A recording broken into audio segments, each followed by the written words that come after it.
Colorado. It's a state where you can ski the Rockies, smoke legal weed, and evidently live your life right next to a fracking site. But how close is too close? Well, Desi Lydic reports. I'm Desi Lydic, and I'm in Greeley, Colorado, where an oil and gas company decided to frack right next to a middle school. Extraction Oil and Gas plans to build a 24-hour facility near the Bella Romero Academy. Look, fracking is harmless, unless, of course, you're touchy about toxic fluid being pumped into the ground, or wells that occasionally explode, or the claim that fracking can make your water lit as hell. The school is now working on a new evacuation plan. Yeah, that's in the event of a leak, fire, or explosion at that site. Okay, that's not the type of fire drill most parents expect. So why would you put that anywhere near a school? I met up with Bella Romero parent Patricia Nelson. My son Diego goes to Bella Romero Academy, and for the last year and a half, we've been working on stopping the installation of 24 wells behind his school.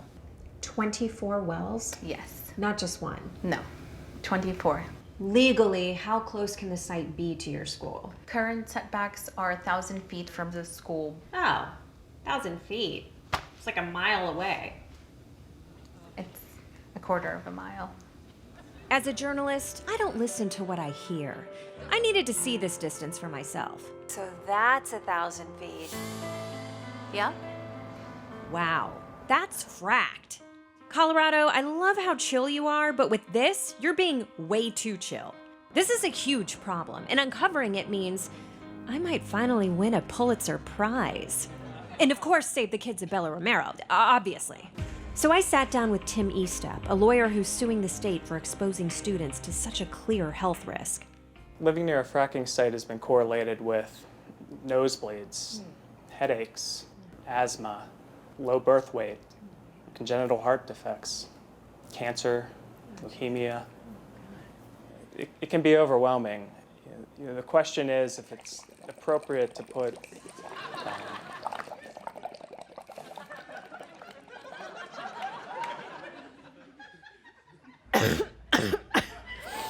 Sorry, you're just really stressing me out. With that many health risks, how the hell did these wells end up next to Bella Romero? A few years back, this fracking site was slated to go next to Frontier Academy, a charter school just a few miles down the road. But when the parents of Frontier Academy fought back, the company abandoned drilling and decided to move the wells to a more convenient location, Bella Romero. I don't get it. If it's not okay to drill next to Frontier, why is it okay next to Bella Romero? I don't think something has to be intentional or malicious to create an environmental or racial justice issue. Now, there has to be some reason why these two schools would be treated so differently. Well, Frontier has 77% white students, whereas 83% of the students at Bella Romero are Hispanic. It's like they both have students and teachers.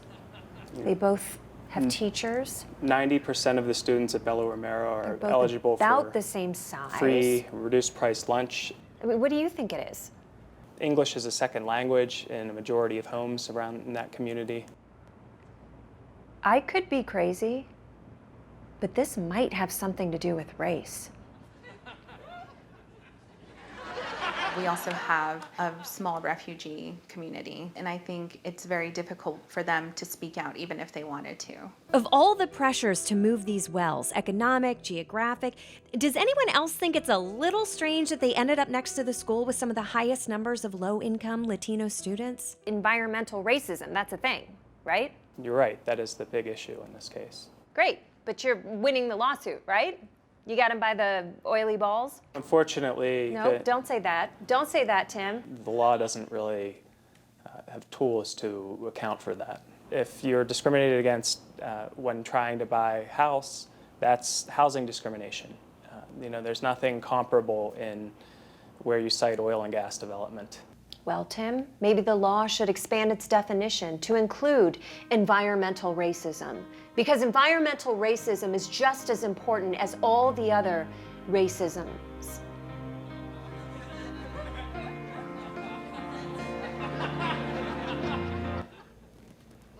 Did you see that?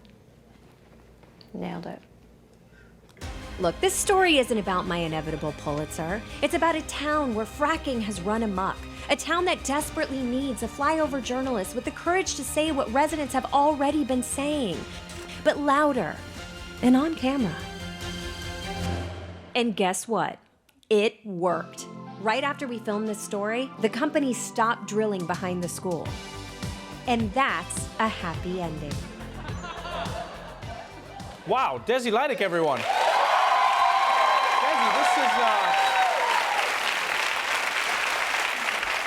this is truly amazing.